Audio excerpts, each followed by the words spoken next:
thème d'aujourd'hui, reconnaissance devant Dieu avec amour, grâce et sincérité. Donc dans Philippiens 4, à partir du verset 10, j'ai éprouvé une grande joie dans le Seigneur de ce que vous avez pu enfin renouveler l'expression de vos sentiments pour moi. Vous y pensiez bien, mais l'occasion vous manquait. Ce n'est pas en vue de mes besoins que je dis cela, car j'ai appris à être content dans l'état où je me trouve. Je sais vivre dans l'humiliation et je sais vivre dans l'abondance. En tout et pour tout, j'ai appris à être rassasié et avoir faim, à être dans l'abondance, à être dans la disette. Je puis tout par celui qui me fortifie. Et cependant, vous avez bien fait de prendre part à ma détresse.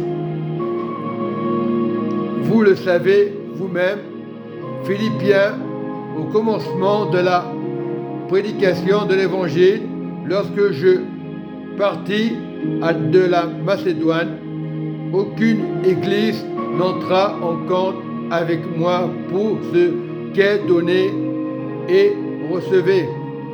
Vous fûtes le seul à faire, car vous m'envoya déjà à Thessalonique et à 2 reprises de quoi pourvoir à mes besoins. Verset 17, ce n'est pas que je recherche le don, mais je cherche le fruit de l'abondance pour votre salut.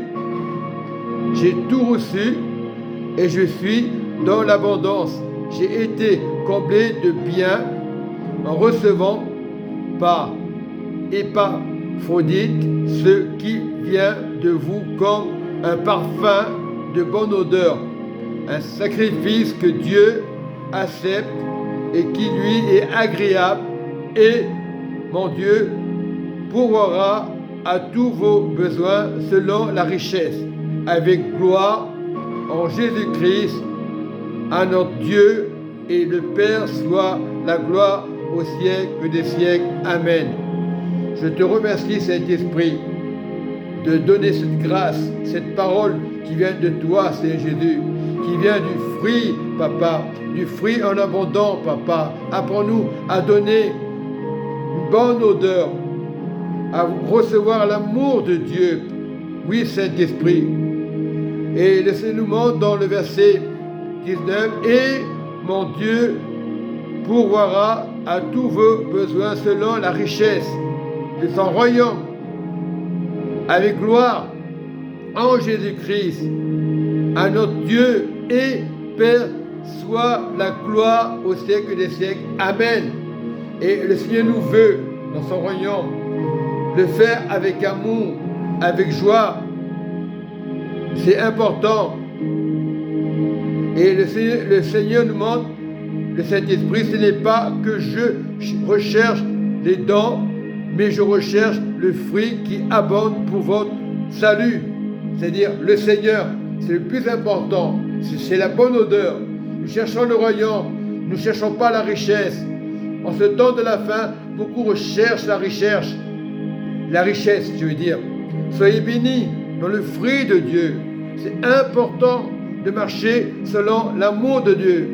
Et vous le savez vous-même, il parle des Philippiens, comme il parle de toi, pasteur, comme il parle de moi, au commencement de la prédication de l'Évangile. Lorsque je partis en Macédoine, aucune église n'entra en compte avec moi pour ce qu'elle donnait et recevait. Verset 16, vous fûtes le seul à le faire, car vous m'envoya déjà à Thessalonique et à 2 reprises de quoi pourvoir à mes besoins. Vous m'avez aidé, c'est vrai, et nous devons servir les serviteurs, leur donner le fruit, leur salaire. C'est important. Ce n'est pas que je recherche les dons, la richesse, l'argent, mais je recherche le fruit, c'est plus important, qui abonde pour votre salut. C'est plus important de rechercher le royaume de Dieu que les richesses de ce monde. Nous voyons les séductions, nous voyons beaucoup de choses dans les politiques, la richesse. Voilà, le monde cherche la richesse, ne cherche pas la lumière, le Christ. Le vrai enfant de Dieu cherche Christ, pas les séductions. Il faut de l'argent, l'odeur, la bonne odeur. Là-haut, il y a tout ce qu'il faut. Quand tu seras là-haut, tu n'auras pas des billets de banque, tu n'auras pas de maison, tu n'auras pas de télévision. Cherchons le fruit de l'esprit. C'est vrai qu'en ce temps de la fin, on fait des réunions, on jeûne et on jeûne. À quoi ça sert de faire ces choses, puisque Dieu est déjà là-haut? Nous devons recevoir le fruit et la bonne odeur de Jésus.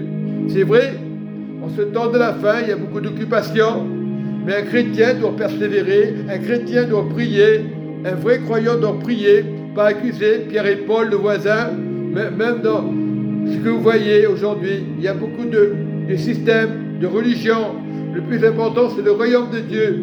Voilà, c'est bien d'enseigner, c'est bien d'aller aux réunions.